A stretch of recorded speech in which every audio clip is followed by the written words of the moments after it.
A través de la historia, el Señor siempre ha dirigido a su pueblo a través de la profecía.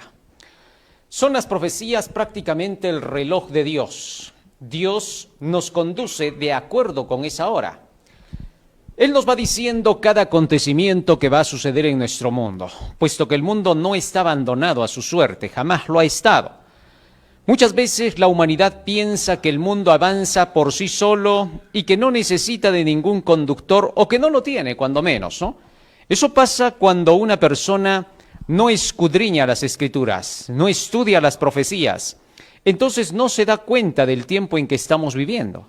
Y lo lógico es que ande a la deriva. Proverbios capítulo 29, versículo 18. Fíjense lo que dice allí el sabio Salomón.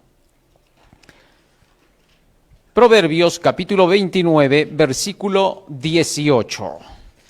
Sin profecía el pueblo se desenfrena, mas el que guarda la ley es bienaventurado. Donde no hay profecía, obviamente no hay dirección. Entonces la persona vive como viene el día. Piensa que todavía vamos a estar en este mundo milenios y milenios. Por la cabeza se le pasa constantemente, ¿y qué tal si no es así? ¿Y qué tal si es asá? Está llena de dudas porque no está buscando el conocimiento personal e individual. De manera que entonces lo que se requiere dentro del pueblo del Señor es un reavivamiento, un despertar hacia el momento actual en que estamos viviendo. Mientras nosotros no despertemos a la realidad del tiempo, será imposible que podamos ubicarnos en la historia y poder estar preparados para la segunda venida de Cristo y, sobre todo, saber que estamos cerca de la segunda venida de Cristo. En el libro de Romanos, en el capítulo 13 y en el versículo 11, el apóstol Pablo declara lo siguiente. Romanos capítulo 13, versículo 11. Romanos capítulo 13, versículo 11.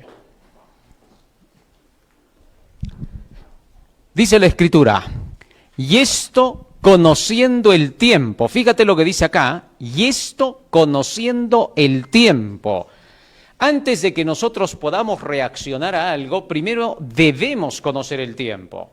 Y esto conociendo el tiempo que es ya hora de levantarnos del sueño, de despertar, de reavivarnos, porque ahora está más cerca de nosotros nuestra salvación que cuando creímos. La única forma en que nosotros podemos darnos cuenta de que ya es momento de despertarse es cuando nosotros estemos conscientes de que nuestra salvación está más cerca de lo que creemos. Y para eso se requiere del conocimiento del tiempo.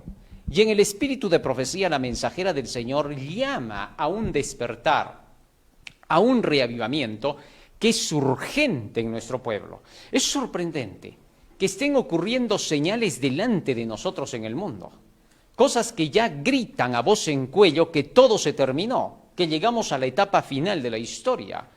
No te olvides que la última etapa de la historia es un periodo que se llama el fin del tiempo del fin. Ese periodo va a ser un tiempo en el cual tú vas a ver en el mundo señales que se están cumpliendo, pero a su vez vas a ver que el mundo sigue con sus propias ideas, que el mundo sigue por sus propios caminos, que no se está preparando para nada en especial. Entonces, por razones como esas, se requiere de que el pueblo del Señor esté atento a lo que está ocurriendo, porque si no, tampoco se dará cuenta y no se preparará para la hora actual. Vamos a ver de qué se trata esto. ¿Qué dice el espíritu de profecía en relación con este reavivamiento? Vamos a nuestras citas del espíritu de profecía, si las tenemos ahí. Fíjense lo que dice ella allí, Mensajes Selectos, tomo 1, página 41. Mensajes Selectos, tomo 1, página 41. Si lo tenemos en la pantalla, por favor. La mensajera del Señor indica que hay la necesidad urgente de un reavivamiento. A ver si lo ponemos en la pantalla para que lo podamos leer y también para que salga en general, cosa que todos lo leamos juntos. Ahí está, ya la tenemos en la pantalla al aire. Voy leyendo. Dice, la mayor y más urgente de todas nuestras necesidades es la de un reavivamiento de la verdadera piedad en nuestro medio. Procurarlo debiera ser nuestra primera obra. Debe haber esfuerzos fervientes para obtener las bendiciones del Señor, no porque Dios no esté dispuesto a conferirnos sus bendiciones, sino porque no estamos preparados para recibirlas. Fíjate bien lo que está diciendo aquí la mensajera del Señor, ¿eh? La mayor y más urgente de todas nuestras necesidades es la de un reavivamiento de la verdadera piedad en nuestro medio. ¿Cómo puede darse un verdadero reavivamiento? No simplemente es porque se nos diga a través del espíritu de profecía, necesitamos un reavivamiento y de pronto nosotros decimos, sí, me voy a reavivar. Y luego me pongo a orar diciendo, Señor, reavívame, que haya un reavivamiento en tu iglesia. No, eso no es suficiente. Eso no va a hacer que haya un reavivamiento.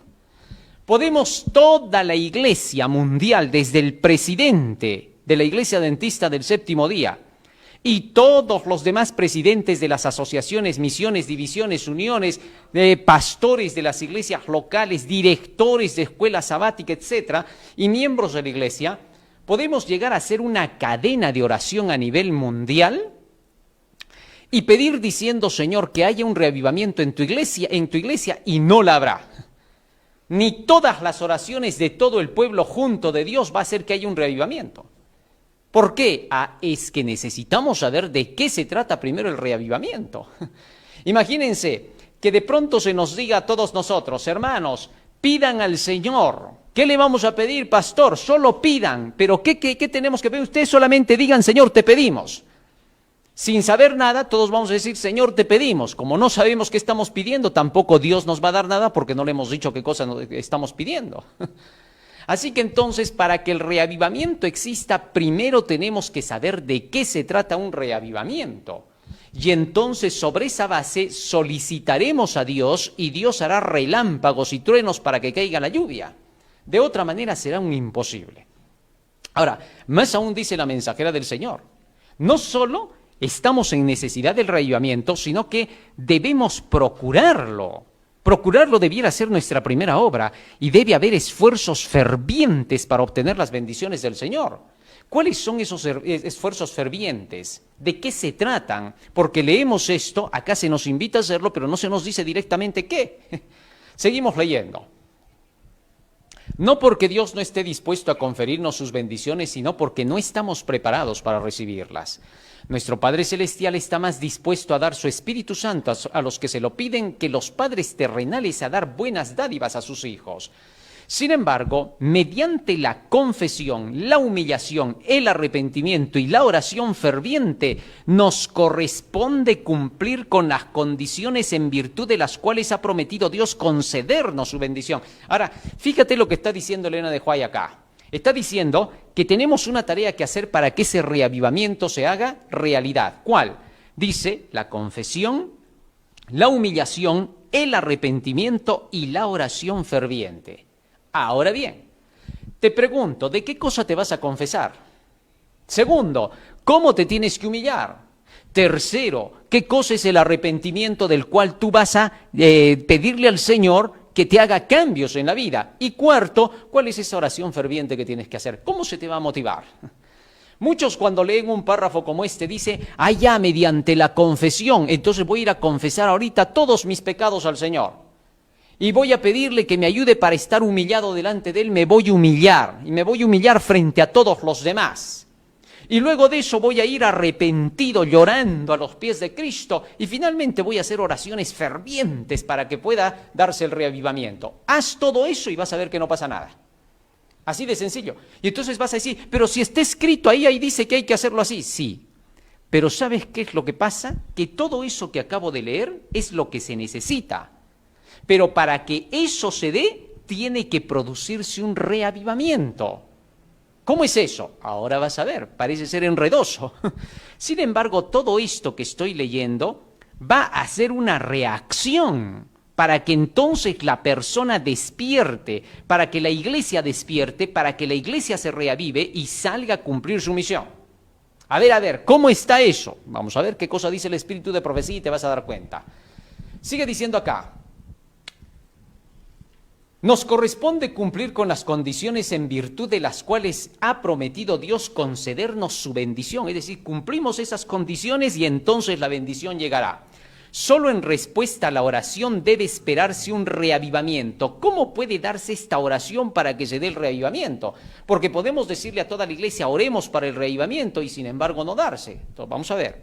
Dirigentes primero deben reavivarse. Vamos a la siguiente cita. Sigue diciendo acá. Debe haber un reavivamiento cabal entre nosotros. Debe haber un ministerio convertido. Debe haber confesiones, arrepentimiento y conversiones. Muchos que están predicando la palabra necesitan la gracia transformadora de Cristo en sus corazones. No debieran permitir que nada les impida hacer una obra cabal antes que sea demasiado tarde para siempre. Fíjate bien ahora lo que dice acá. Los que están en la dirección, aquellos que están dirigiendo la obra, es decir, los que enseñan la palabra del Señor, deben, dice, experimentar un reavivamiento. Debe haber un ministerio convertido. La pregunta es esta, ¿y cómo va a haber ese ministerio convertido? Porque creíamos que el ministerio más bien ya estaba convertido. Se supone que son el ministerio, son los que llevan la palabra. Entonces creíamos que ya estaban convertidos. ¿Qué falta? ¿Qué es lo que está aconteciendo? ¿Qué misión se tiene que realizar para que este reavivamiento se dé por completo en el pueblo del Señor? Seguimos leyendo lo que dice el Espíritu de profecía. No debieran permitir que nada les impida hacer una obra cabal antes que sea demasiado tarde para siempre. Es decir, la mensajera del Señor está llamando a hacer esto ya, de una buena vez. Y ahora vamos a leer qué cosa es lo que pide ella. Dice así. Deben producirse un reavivamiento y una reforma bajo el ministerio del Espíritu Santo. El reavivamiento y la reforma son dos cosas diferentes. Ahora va a conceptualizar. El reavivamiento significa una renovación de la vida espiritual, un avivamiento de las facultades de la mente y el corazón, una resurrección de la muerte espiritual. ¿Qué cosa significa muerte espiritual? Bueno, que hemos olvidado por completo aquello por lo cual nosotros nos habíamos unido con el pueblo del Señor, en este caso con la Iglesia Adventista del Séptimo Día. Hemos olvidado por completo. Todo lo que nosotros habíamos recibido se ha quedado atrás.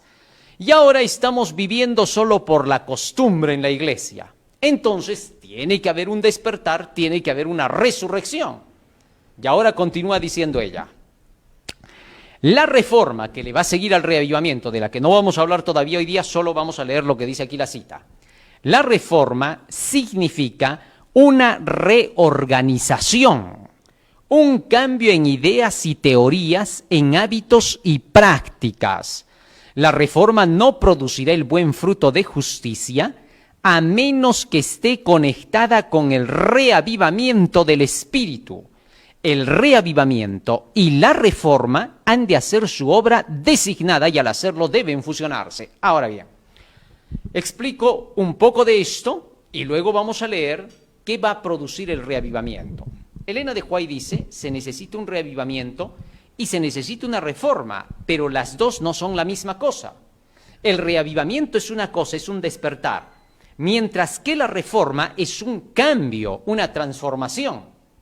Entonces, si una persona no despierta, por más que le digamos que cambie, no cambiará. Le podemos predicar de la forma más sublime. Por así decir, puede escuchar incluso un mensaje de Jesús y de Jesús mismo y no cambiará. Acuérdense de lo que pasó en los tiempos en que Jesús estuvo hace 2000 años acá. Predicaba y habían muchos, como los fariseos y saduceos, que por más que escuchaban las verdades más sublimes, no eran transformados. Mientras que los que despertaron con el mensaje de Juan el Bautista, ponían atención a cada palabra que salía de la boca de Jesús y se realizó la transformación. Así que entonces, mientras no hay un despertar, mientras no hay un reavivamiento, la reforma nunca funciona. Por más de que prediquemos, que la gente cambie. Hay personas que a veces decían, hermanito, ¿por qué no predico un tema sobre esto? Porque hay gente en la iglesia que no cumple. Hay que decirles de una vez con chicote si es posible para que cambien. No, ellos no van a cambiar así. Porque mientras no hay despertar en su mente, es en vano buscar la reforma en ellos. Por más que les exijamos, posiblemente lleguen a cumplir delante de nosotros, pero lo harán hipócritamente porque cuando no estemos, entonces harán de su vida lo que quieren. Entonces, aquí la situación es esta. Para que haya una reforma, tiene que haber primero un reavivamiento, un despertar en la persona. Y ahora sigue diciendo la mensajera del Señor lo siguiente. Dediquemos más tiempo al estudio de la Biblia. No entendemos la palabra como deberíamos. El libro del Apocalipsis se inicia con una orden a entender la instrucción, que contiene: bienaventurado el que lee y los que oyen las palabras de esta profecía, declara Dios, y guardan las cosas en ella escritas porque el tiempo está cerca. Y ahora escuchen esto.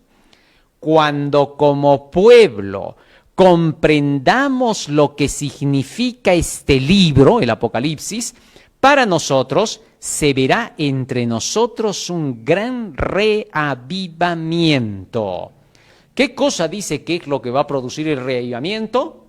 No van a ser todas nuestras oraciones, no van a ser que todos nos unamos fraternalmente en la iglesia, sino va a ser la comprensión del libro del Apocalipsis. O sea, si oramos, que sea para entender ese libro. Y cuando entendamos ese libro, entonces el resultado será el reavivamiento.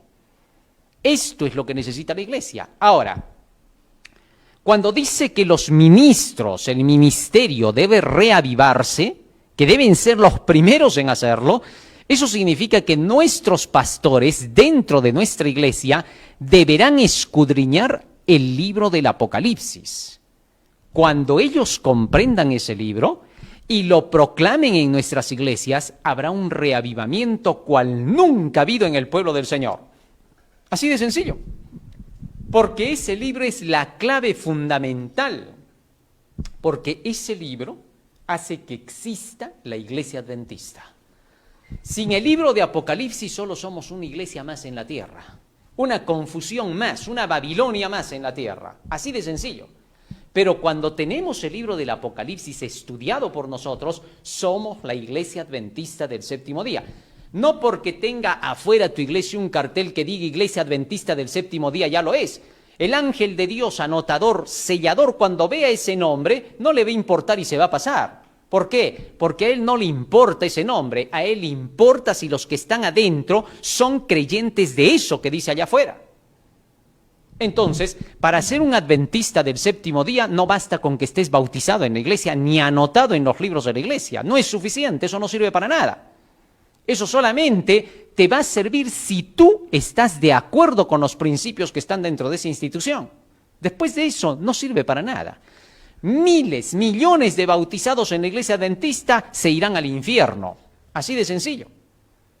Pero aquellos que realmente conocen lo que es adventismo, lo aplican a su vida como es el adventismo, serán los únicos reconocidos por el Señor. Así que para que eso se pueda dar en la vida de un individuo, necesita el estudio y el conocimiento del libro del Apocalipsis.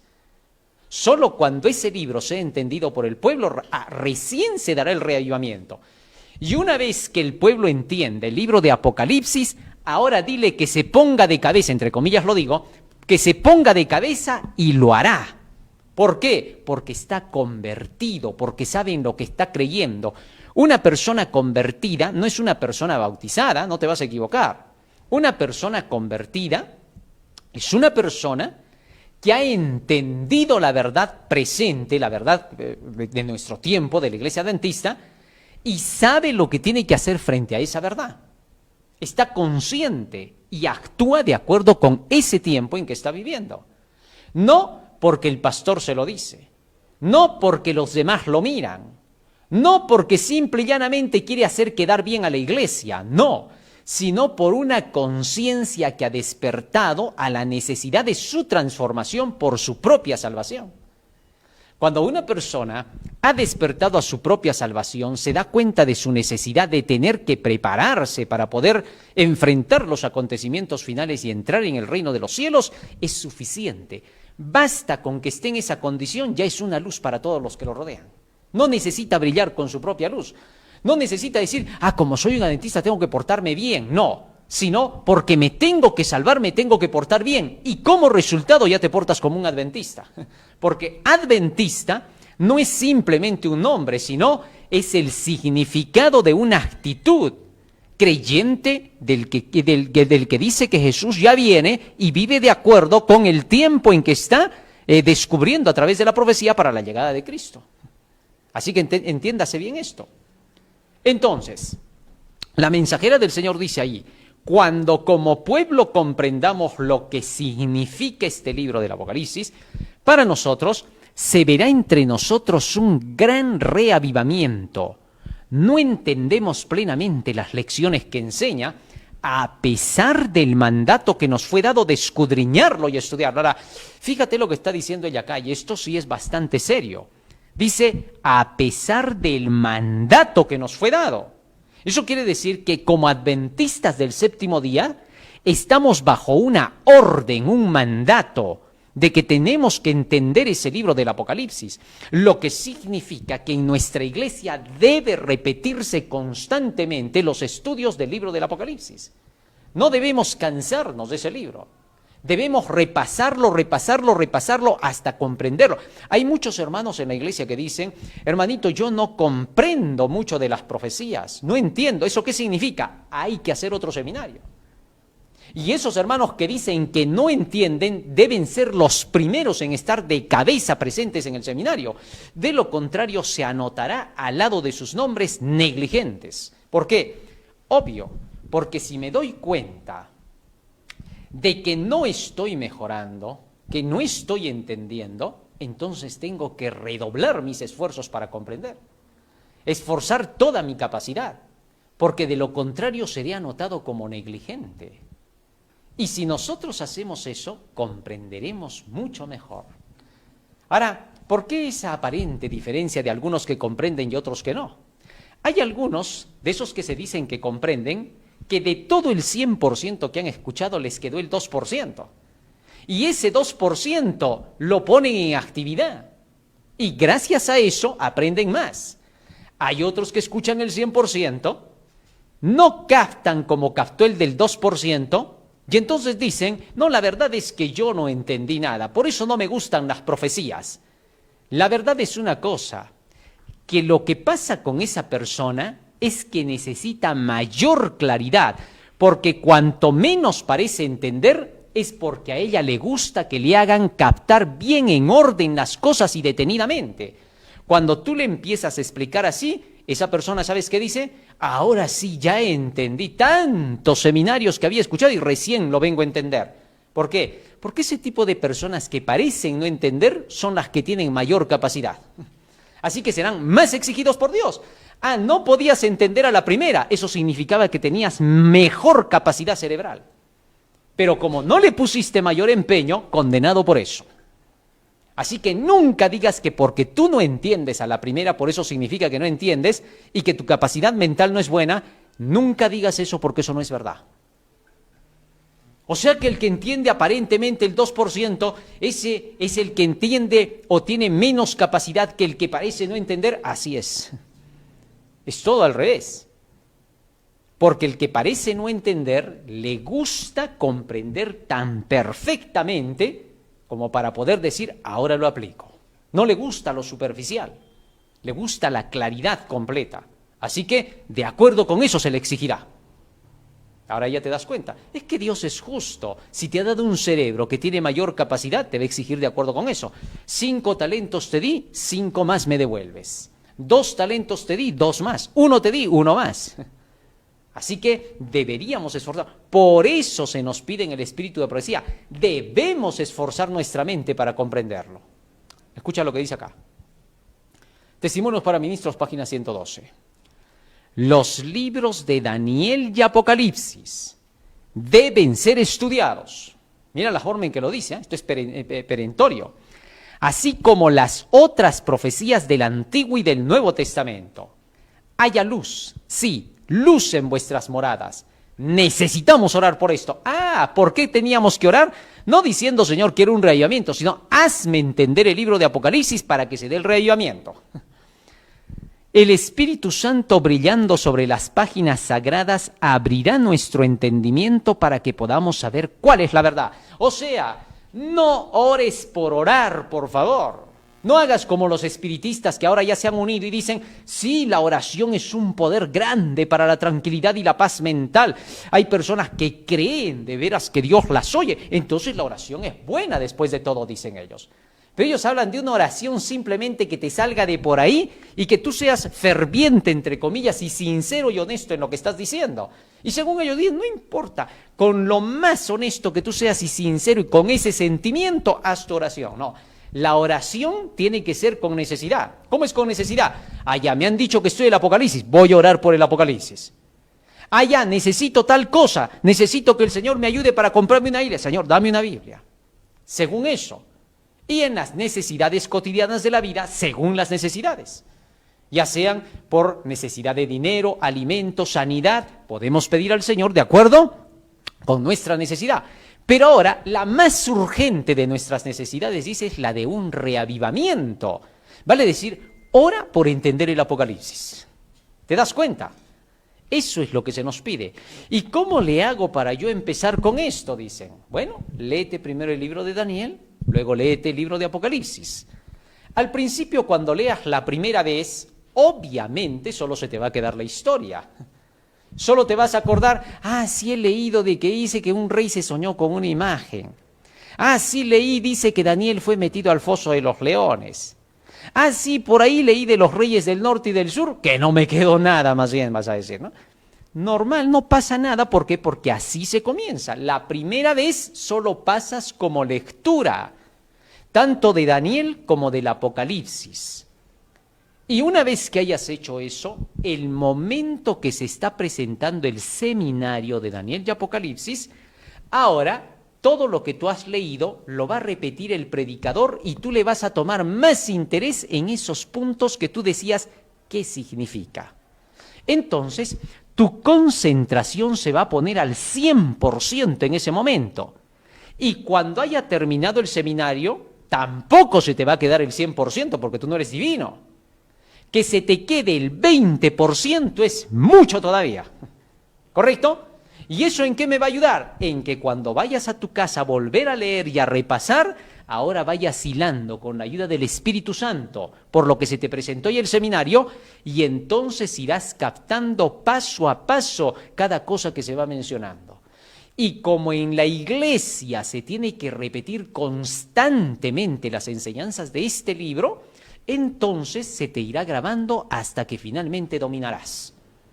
Ahora, para aquellos que dicen que, o sea, todo el tiempo vamos a estar estudiando el libro de Apocalipsis en la iglesia, bueno, te voy diciendo, querido hermano, a ti que eres pastor, director de la iglesia, dirigente, predicador, misionero, que cada sábado viene gente nueva a la iglesia, siempre hay invitados, y por lo tanto, cuando tú repitas esos temas, reforzarás a tu iglesia y despertarás al que llega. Así que ese es tu trabajo.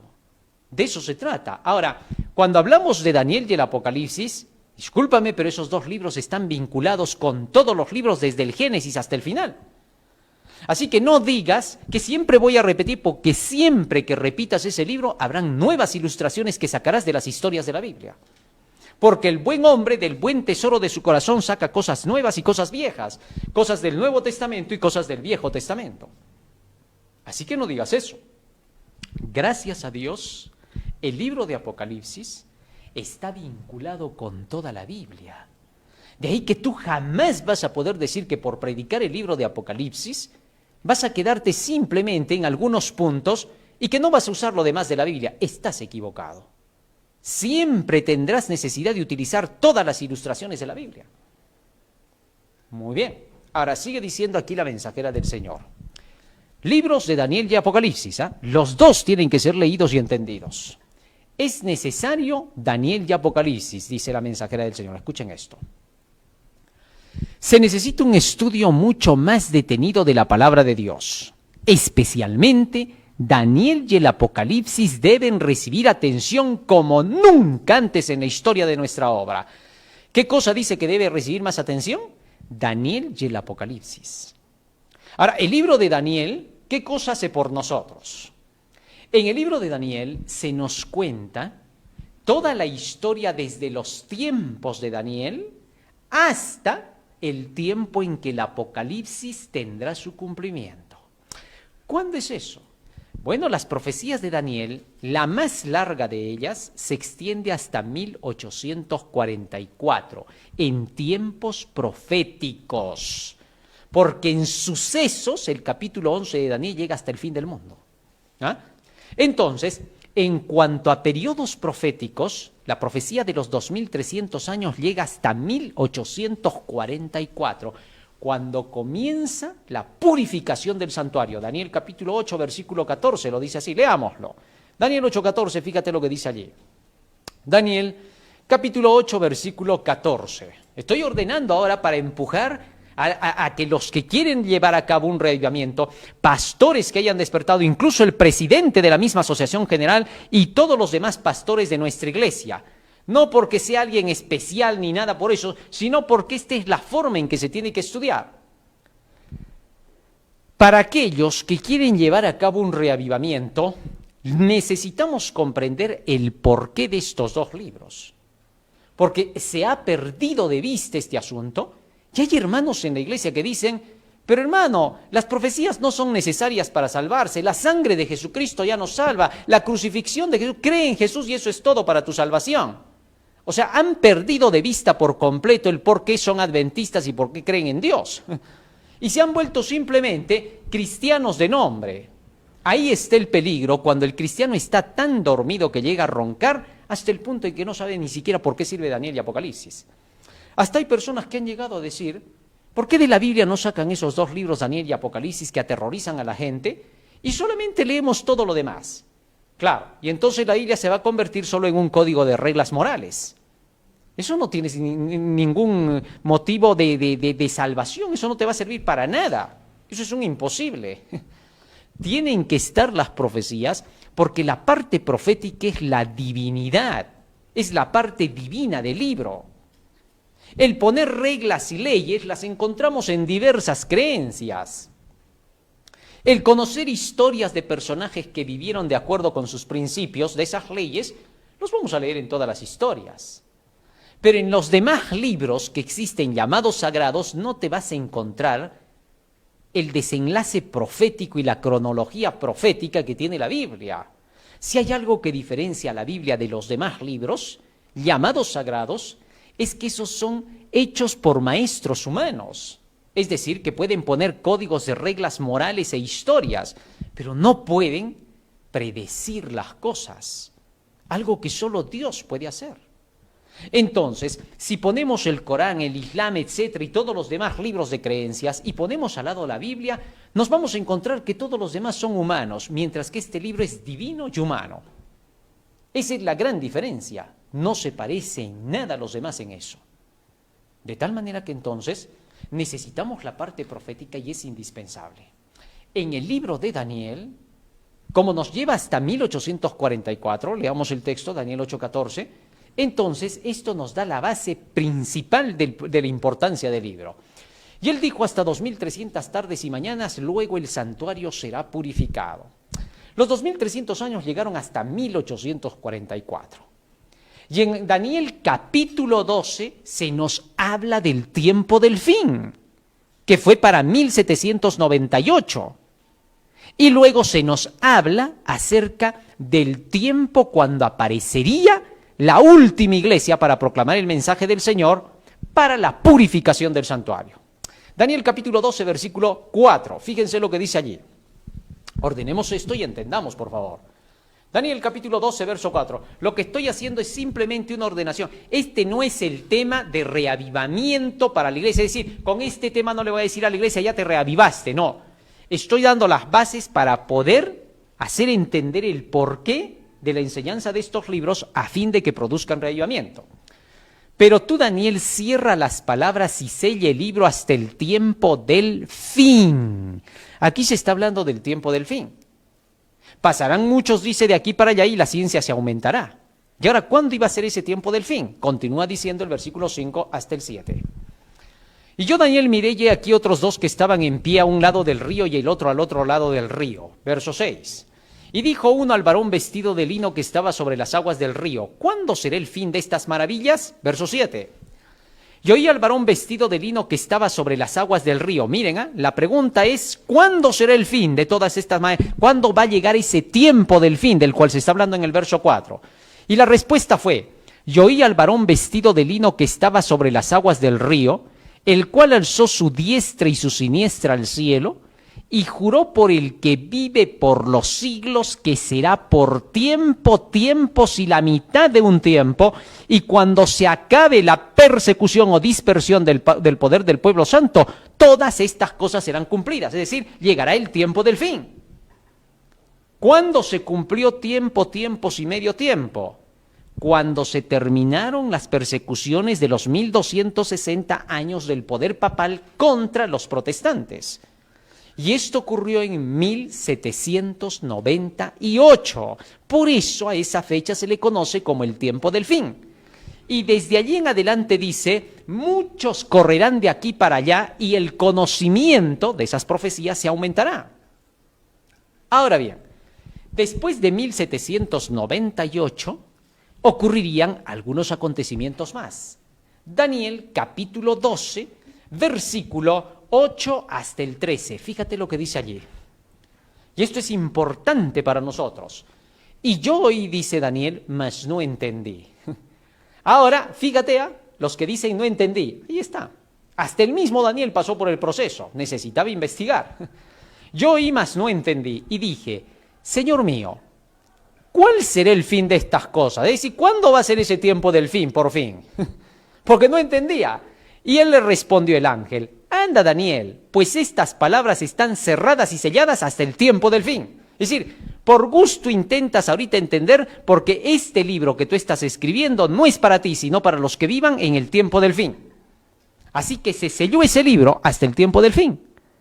Ahora se nos dio pistas para que ahora que ya hemos llegado a ese periodo, ya lo hemos pasado, sepamos cómo se entiende. Sigue diciendo, versículo 10. Muchos serán limpios y emblanquecidos y purificados. Los impíos procederán impíamente y ninguno de los impíos entenderá, pero los entendidos comprenderán.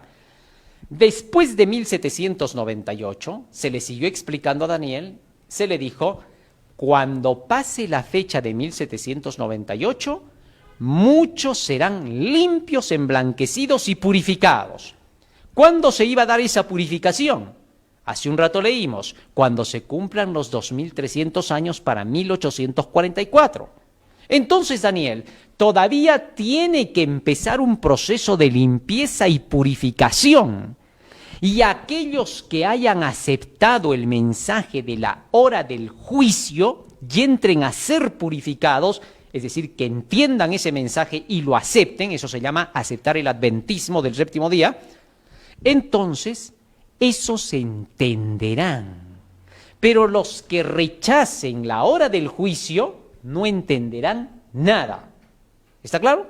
Entonces los entendidos son los que aceptan que estamos en la hora del juicio por la profecía y que es necesario prepararse. Entonces, en su deseo de preparación, por comprender que estamos viviendo en el tiempo del fin, buscarán el conocimiento de las profecías de Daniel y el Apocalipsis.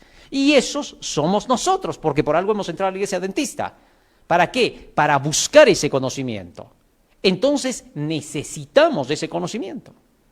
Y ahora, una vez que se da eso, continúa diciendo. Sigamos leyendo. Daniel capítulo 12, verso 11 ahora nos toca. Y desde el tiempo que se ha quitado el continuo sacrificio hasta la abominación desoladora.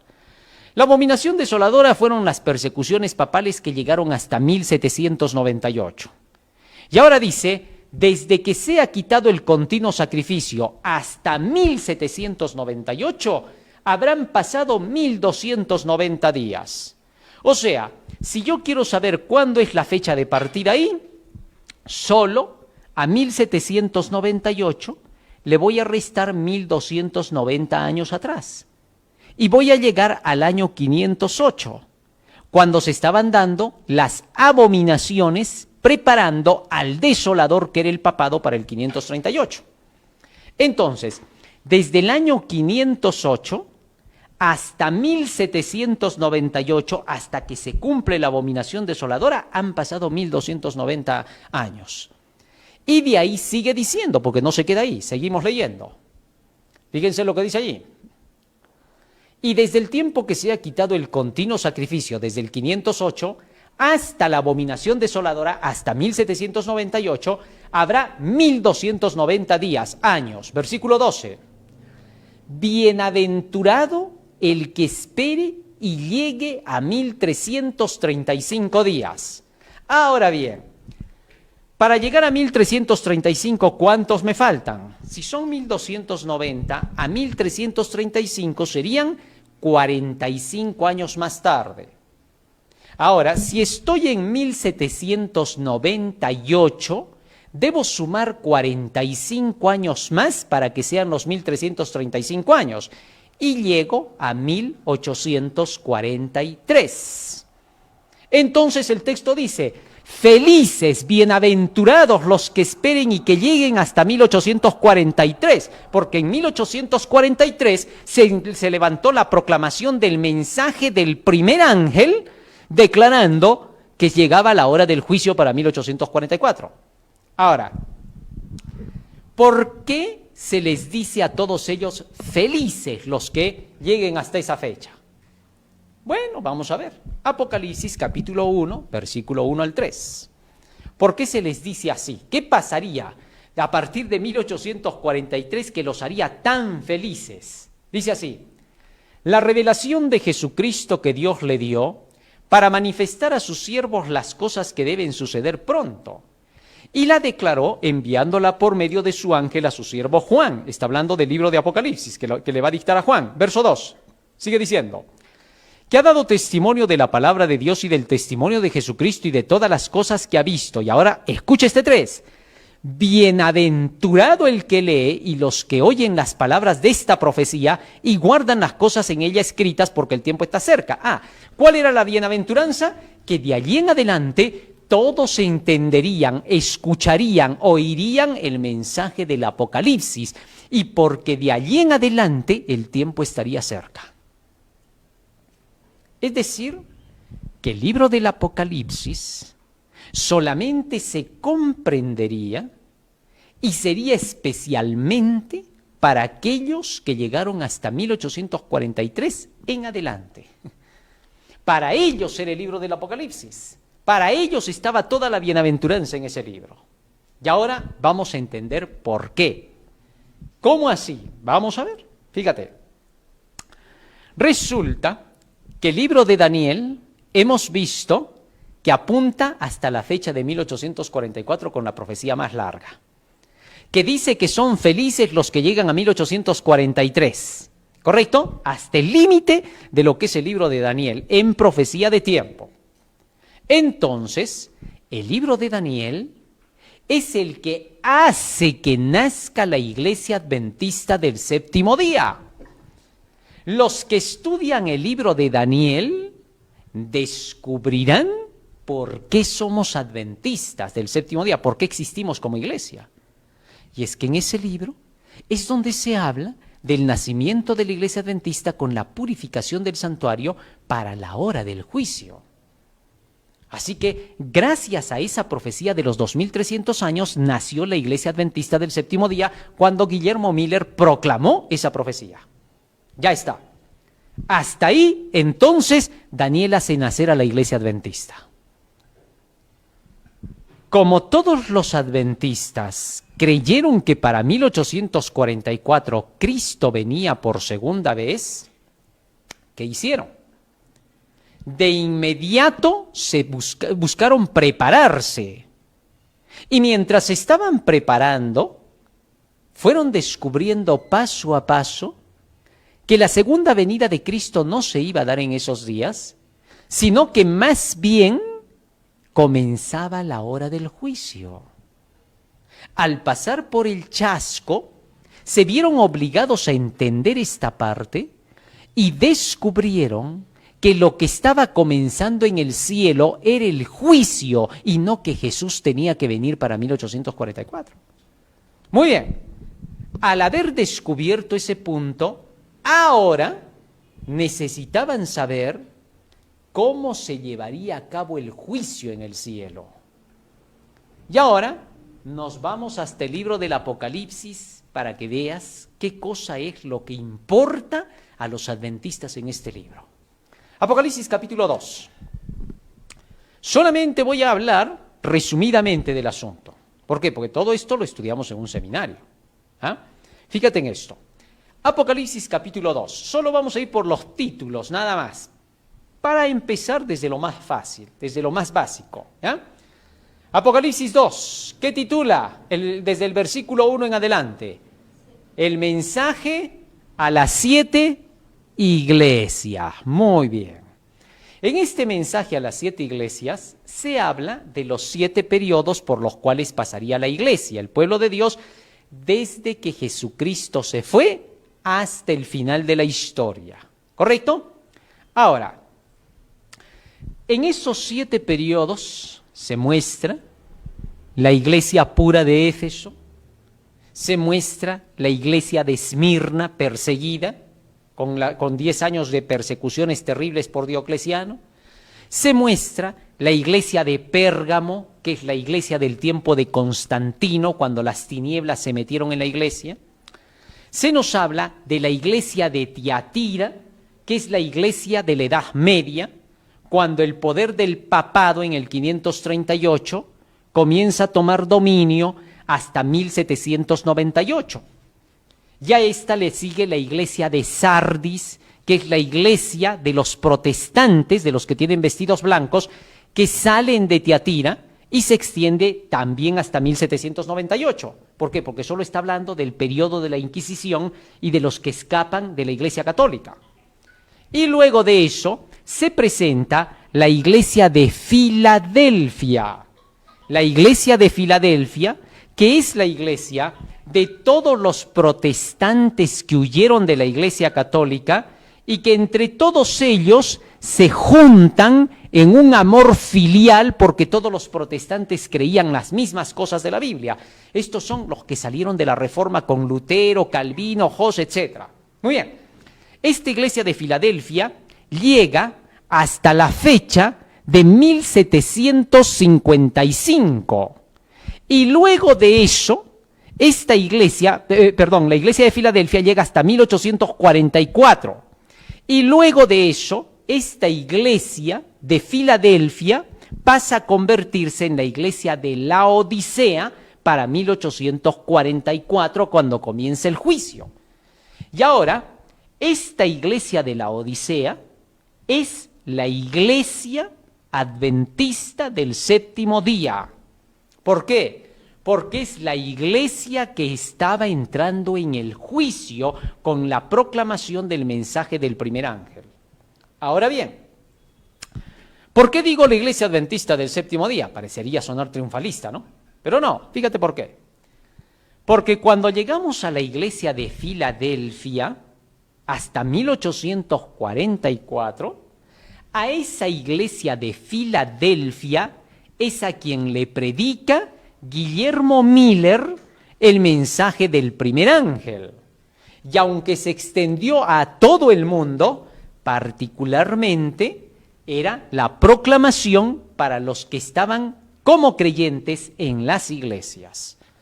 Así que los que despertaron fueron los creyentes de las iglesias protestantes de esa época. Y muchos católicos también escucharon el mensaje y se unieron. Y hasta jesuitas como Manuel Lacunza en Chile predicaron el mismo mensaje de 1844. Pero ahora bien, cuando se predica ese mensaje del primer ángel, los que creyeron en el mensaje de la segunda venida de Cristo se llamaron adventistas. ¿Correcto? Y entonces ellos dijeron, ya, Cristo ya viene por segunda vez, así que somos creyentes de su segunda venida. Y por eso se les dio el título de adventistas. Entonces todos estos que recibieron este mensaje comenzaron a investigar acerca de esa fecha y quedaron en grupo pequeño de aquellos que descubrieron que 1844 era el inicio de la hora del juicio en el cielo. ¿Está claro? Ahora, como todos estos descubrieron que era el inicio de la hora del juicio, necesitaban comprender qué cosa pasaría de allí en adelante hasta la segunda venida de Jesús. Puesto que habían pasado el chasco y Jesús no había venido en 1844, ahora necesitaban saber por qué no vino y qué faltaba para que Él viniese. Y entonces todo eso que necesitaban conocer se hallaba registrado en el libro del Apocalipsis. ¿Cómo así? Fíjate, Apocalipsis capítulo 3. Apocalipsis capítulo 3, versículo 14 hasta el 21. Y ahora, ordénalo bien, anótalo bien. Fíjate lo que dice acá. Apocalipsis 3:14. Y escribe al ángel de la iglesia, ¿en qué iglesia? La Odisea. Esta es la iglesia final, la séptima iglesia.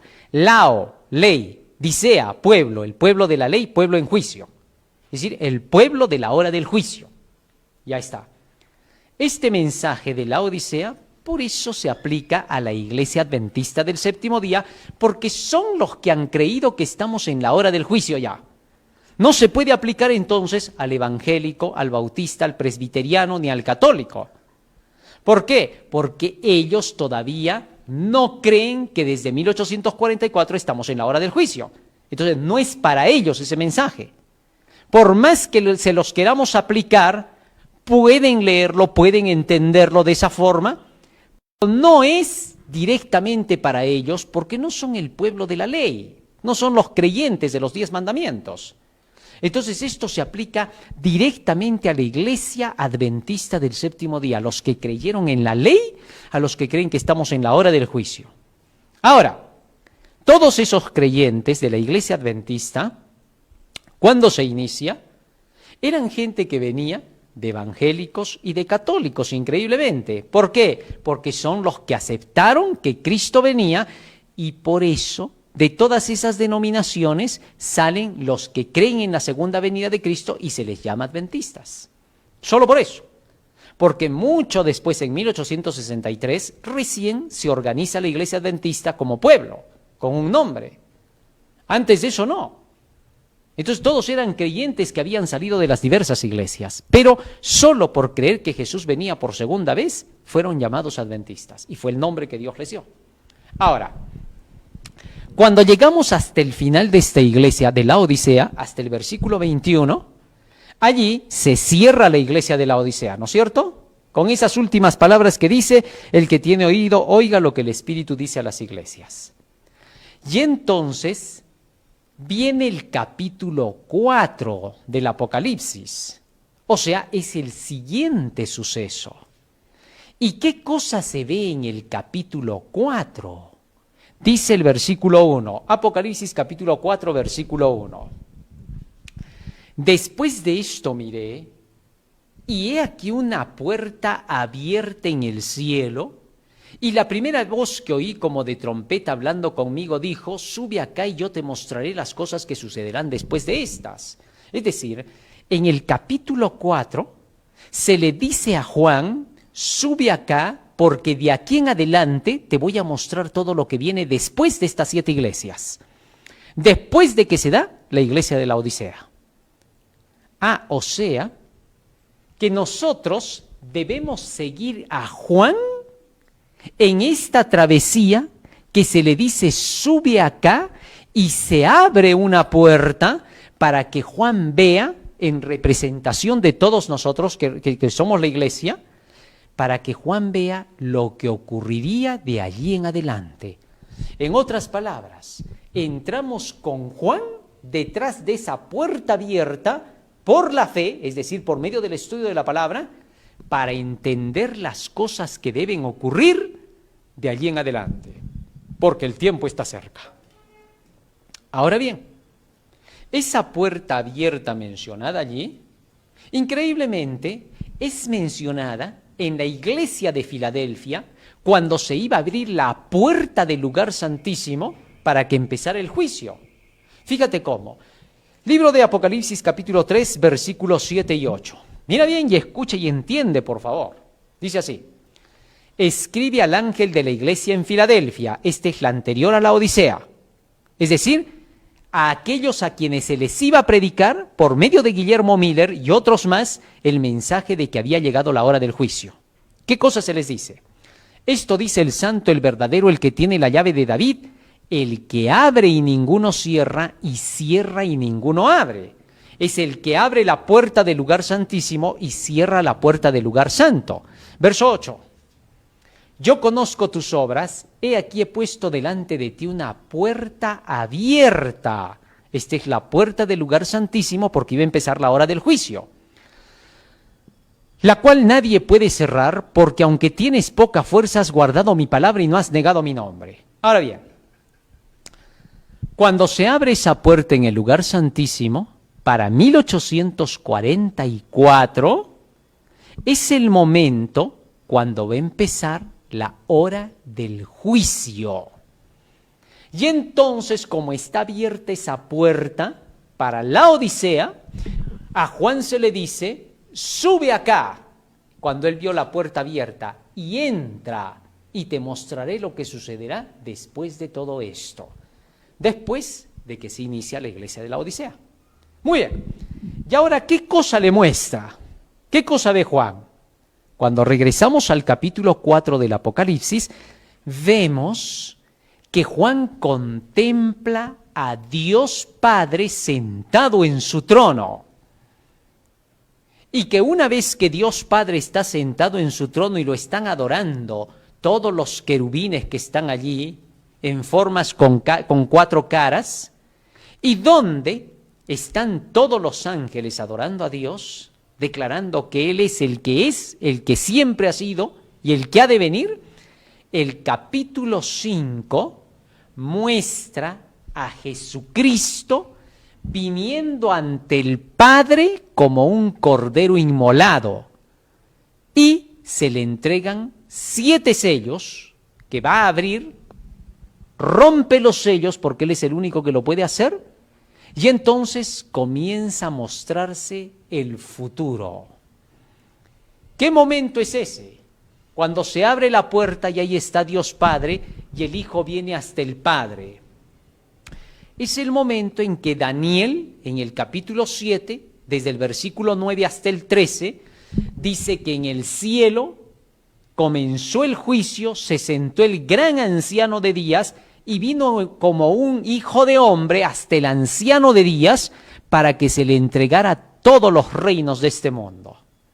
Es decir, desde el capítulo 4 de Apocalipsis se muestra la escena del juicio.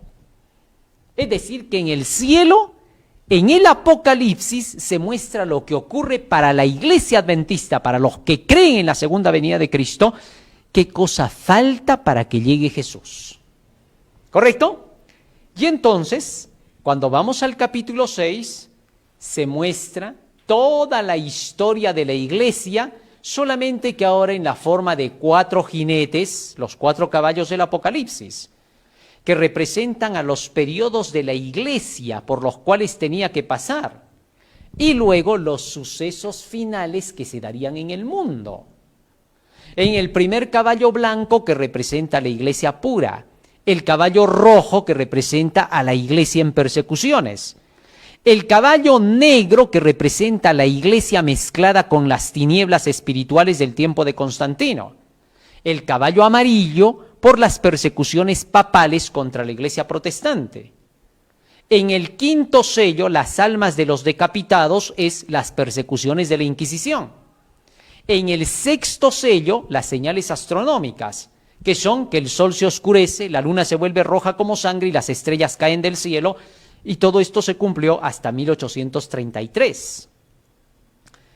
Y luego, desde el versículo 14, se habla ya de los sucesos de la segunda venida de Jesús. El cielo que se enrolla como un pergamino que se envuelve, se destruye toda la tierra y aparece el Hijo del Hombre y se esconden entre las cuevas y los montes todos los impíos de la tierra. Mientras llega el cumplimiento de ese tiempo del sexto sello hasta la segunda venida de Cristo, se menciona sucesos que acontecerían dentro de ese periodo.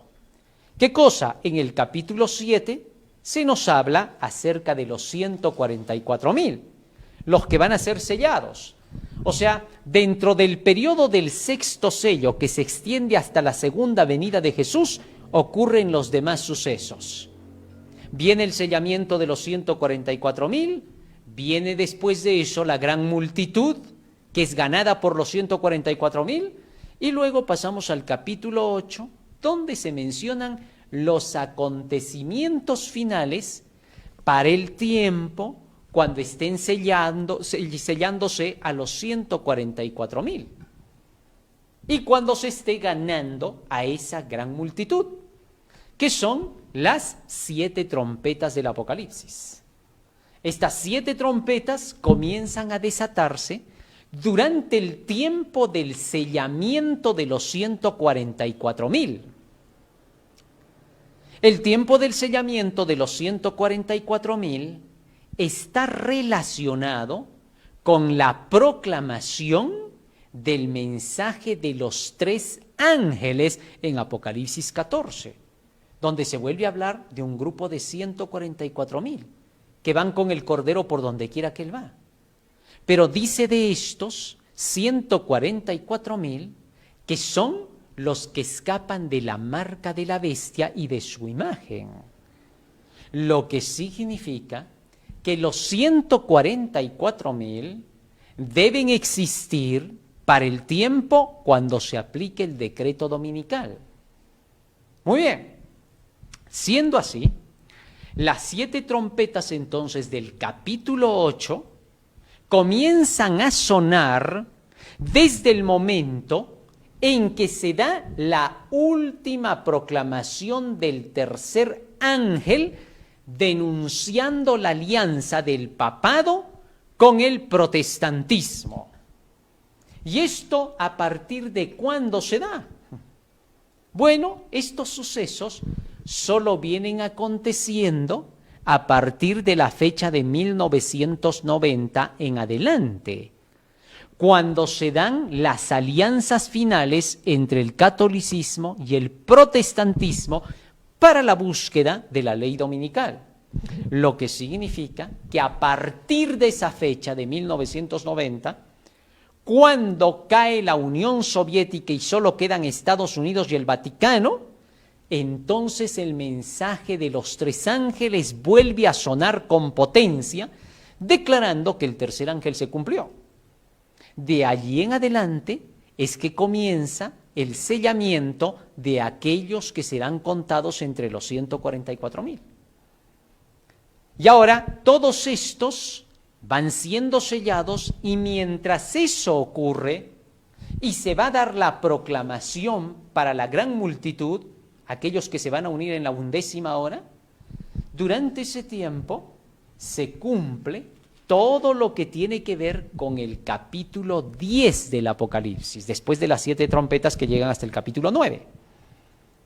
Y entonces el capítulo 10 nos muestra cómo se da el fuerte pregón. Un ángel está pisando el mar y la tierra, proclamando su mensaje al mundo entero, declarando las profecías de Daniel y el Apocalipsis, porque ahí dice, es necesario que profetices nuevamente a toda nación, pueblo, tribu y lengua.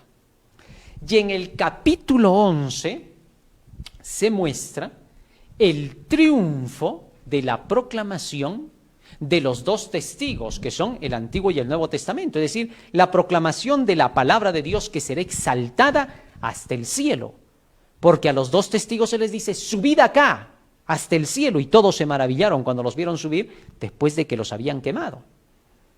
Entonces el capítulo 10 y el capítulo 11 son la proclamación del Evangelio y el triunfo final de la verdad de las Santas Escrituras.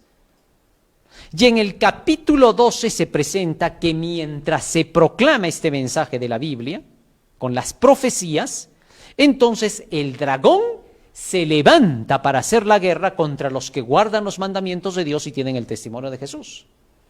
Y al dragón, en el capítulo 13, lo apoya la bestia y el falso profeta, que representan al papado y al protestantismo de los Estados Unidos. Y entonces se muestra que en ese tiempo, cuando se ha proclamado el Evangelio, cuando el mundo entero ha escuchado el mensaje de que Cristo viene, entonces, en ese tiempo, se da el decreto de la ley dominical. Y cuando se da el decreto de la ley dominical, se invita a todos, salgan de ella, pueblo mío, porque llegó el final. ¿Correcto? Y entonces, una vez que se cumple, Apocalipsis 13, en el capítulo 14, se nos dice qué cosa es lo que predicará el pueblo de Dios, esos 144,000, para derrotar a la bestia y a su imagen. Y esos son los mensajes de los 3 ángeles. Y en el capítulo 15 se ve la victoria de los que predicaron el mensaje de los 3 ángeles con sus arpas en el cielo, cantando el cántico de Moisés y del Cordero. Y una vez que se cumple el capítulo 15, se desata ahora la ira de Dios en el capítulo 16, porque al terminar de predicarse el Evangelio, se acabó el tiempo de gracia para la humanidad. Y en el capítulo 17 se explica las razones por las cuales será castigada la humanidad que se apartó de Dios con las 7 postreras plagas. Y se la representa con el nombre de una mujer llamada Babilonia, donde se muestra que la alianza del papado, la alianza de los Estados Unidos protestantes y la alianza del dragón, esa triple alianza, se llama ahora Babilonia y tiene que ser castigada por Dios. Y en el capítulo 18 se muestran los pecados de esa alianza de la grande Babilonia, los males que hicieron. ¿Cuáles? Tomarse el mundo entero en las manos, acaparar todos los negocios y finalmente querer deshacerse del pueblo de Dios. Y por esa razón el capítulo 18 muestra la destrucción de Babilonia. Y en el capítulo 19, destruida Babilonia, aparece Jesús por segunda vez en las nubes de los cielos. Y es cuando traslada a todos sus hijos y hay alabanzas en los cielos porque Jesucristo derrota a la bestia, al falso profeta y amarra al dragón por un periodo de 1000 años, que está registrado en el capítulo 20. Y el capítulo 21 y 22 hablan del glorioso triunfo final de los hijos de Dios. Muy bien, eso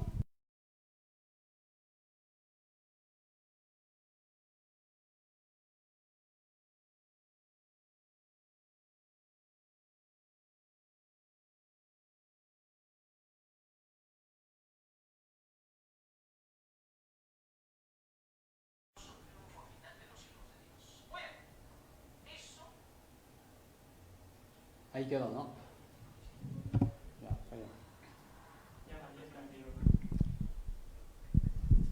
El hecho de que el pueblo del Señor tenga que llegar hasta el tiempo final, con el conocimiento de los acontecimientos dados en el libro de Apocalipsis, nos muestra a las claras que eso es especial para nosotros como adventistas del séptimo día.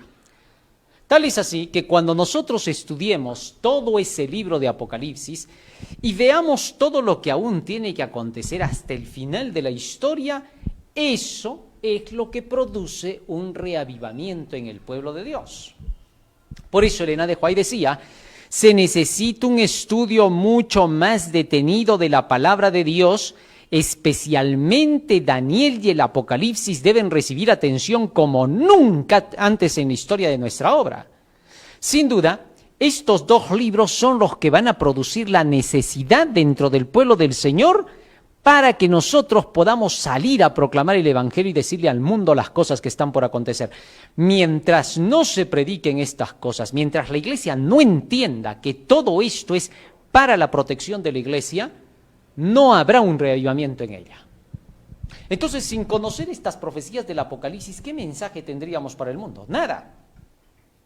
Estaríamos saliendo como cualquier otra iglesia. Y entonces, en el afán de querer copiar a las demás iglesias porque vemos que ganan gente, porque parece que hay competencia, olvidando la iglesia adventista que no estamos competenciando con ninguna iglesia. A veces está esa costumbre, ¿no?, de pensar que estamos en competencia con el evangélico, con el testigo de Jehová, con el mormón, el católico, etc. No estamos en competencia con ninguno. Tenemos un mensaje que es para todos ellos más bien, para que puedan despertar y darse cuenta de la hora en que estamos viviendo. No somos una iglesia que deba copiar los mensajes de ellos. Me sorprende muchas veces cuando dentro de nuestra iglesia se cita a pastores de iglesias protestantes para querer enseñarnos a nosotros cómo tenemos que soportar en la hora del juicio. Eso no tiene sentido. Como pueblo de Dios nosotros sabemos bien lo que tenemos que hacer para esta hora del juicio. El mensaje de los 3 ángeles es el que nos prepara para la hora del juicio. Así que no necesitamos ir a buscar auxilio en un tema de un evangélico, un presbiteriano, un pentecostés, etc.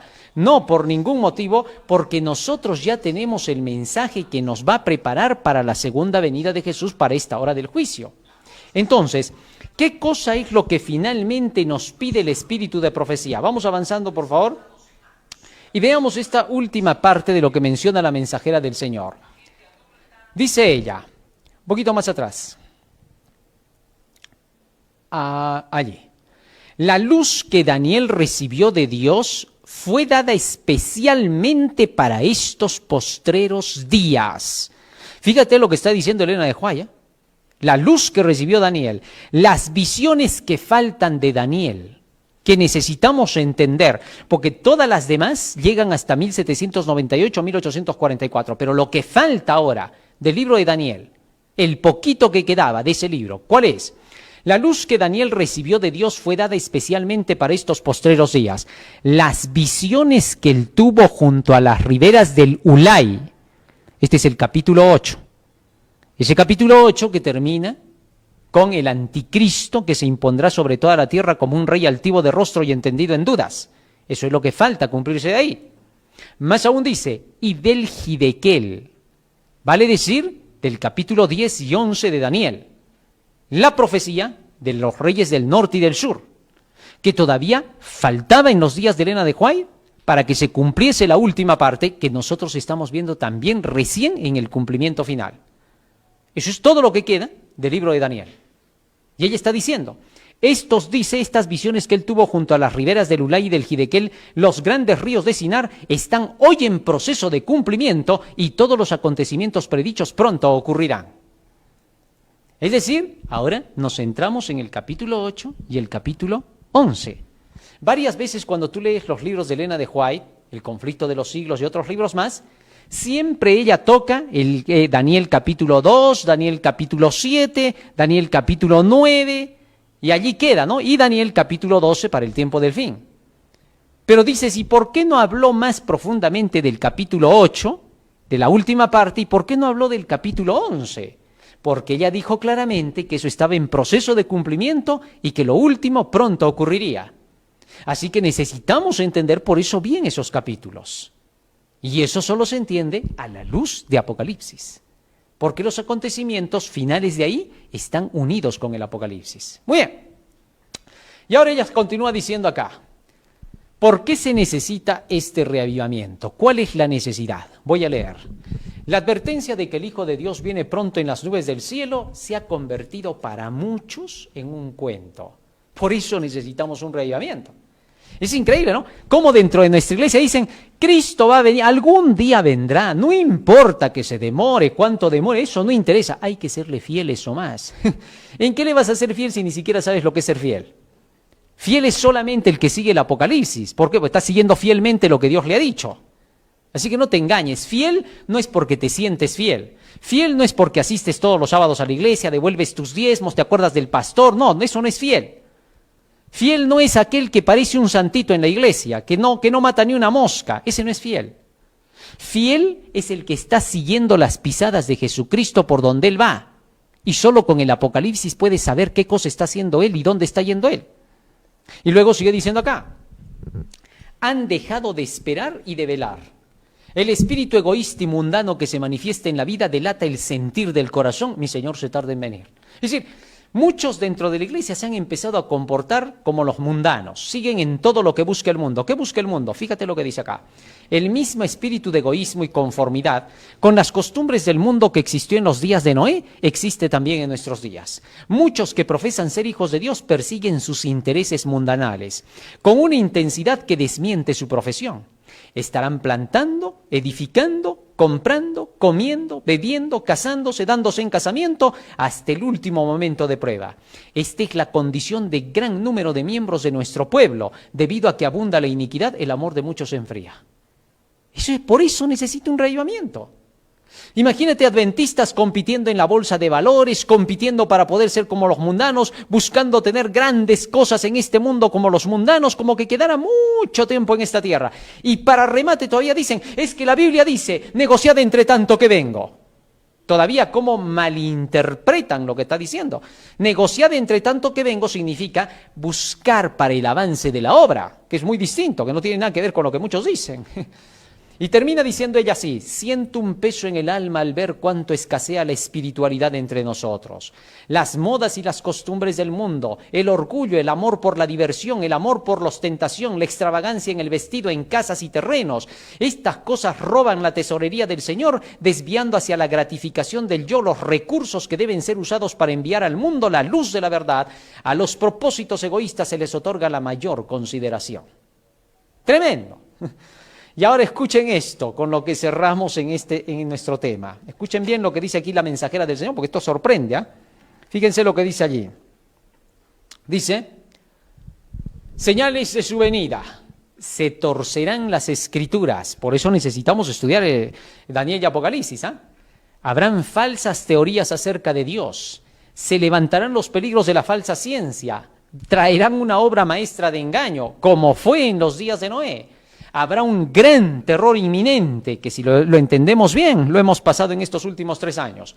La juventud y las drogas se multiplicarán, habrán demostraciones del poder pagano, tumultos en las ciudades, el prejuicio racial va a ir en aumento, la invitación a las pasiones impuras, la ideología de género, ¿no? Han dado permiso para que los niños, dice, practiquen lo que los adultos practican, hay permiso de parte de los gobiernos, esto es tremendo, esto ya está horrible, ¿no? Bueno, en fin. Los que claman paz se van a multiplicar y díganme si por acá no andan saliendo en marchas. Escenas, sonidos y crímenes.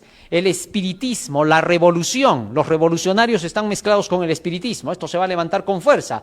Cuidado con las normas humanas. El diablo también puede curar. Habrán señales en los cielos, baja moralidad y muchas falsificaciones. ¿Qué te parece? Mira cómo lo dice ella. Todo eso amerita un reavivamiento y es lo que estamos viendo en el mundo. Debemos estar preparados para Satanás y el conflicto final, para conocer la estrategia del diablo, para conocer acerca de la apostasía que está preparando el camino para el reino de Satanás, el papel del espiritismo. Muchos hermanos no conocen ni siquiera de estos temas. Los espíritus y la ley dominical. ¿Cómo van a ser aplicadas estas leyes con ayuda del espiritismo? El falso reavivamiento, ¿cómo se va a dar? Para que no te engañes. Va a parecer que hay reavivamiento, pero donde no hay profecía no hay reavivamiento. Eso es un imposible.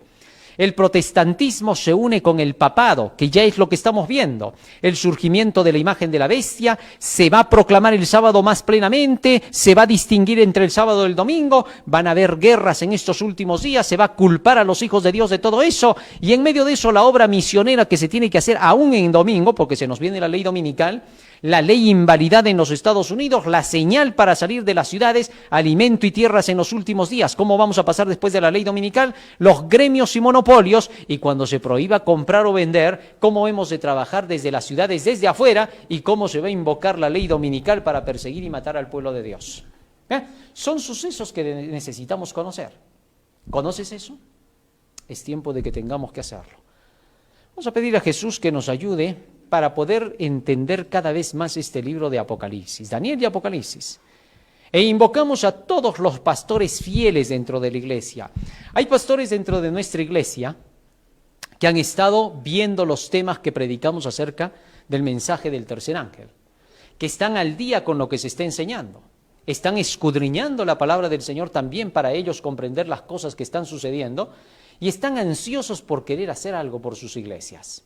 El primer paso, queridos hermanos, a todos ustedes les digo, agarren sus Biblias, presenten semanas de oración de Daniel y el Apocalipsis. E incluso el llamado es para la misma central misma de la Asociación General, para que desde allí se pueda invocar a todos nuestros pastores y dirigentes. Ahora es el momento. Hagan un seminario completo de Daniel y Apocalipsis, pongamos todo el esfuerzo. El dinero que está acumulado allí en las arcas de la misma iglesia, de la central misma en los Estados Unidos, utilícenlo para terminar esta proclamación. Daniel y el Apocalipsis se necesita con urgencia en todas nuestras iglesias. Olvidémonos ya de estar pensando en que la organización, que fuera de la organización, que se desvió, que no. Olvídate de cuentos. Ya es el momento de despertar a la iglesia. Ya no de chismear y estar enredando a los hermanos. Ahora es el momento para que todos estudien este libro. Ojalá que pueda ser oída esta voz, porque es un llamado que el Señor está haciendo para poder cumplir con esta tarea final.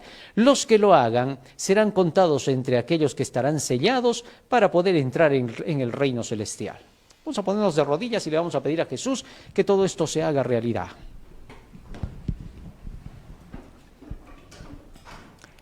Bondadoso Padre que moras en los cielos, estamos agradecidos a ti por las benditas palabras que nos has dado, Señor, en esta mañana. Te suplicamos que tu palabra quede grabada en nuestra mente y corazón, que tu Espíritu Santo pueda conducir a tu pueblo para poder culminar esta obra en estos últimos días, para que se cumpla, Señor, la tarea que nos has encomendado, y millones de personas, Señor, que quisiéramos que estén en el cielo puedan también estar allí. Te suplicamos que toques sus corazones de cada uno de ellos, a fin de que cuando llegue este mensaje, Señor, puedan con actitud alegre recibir las instrucciones de las buenas nuevas de la salvación final.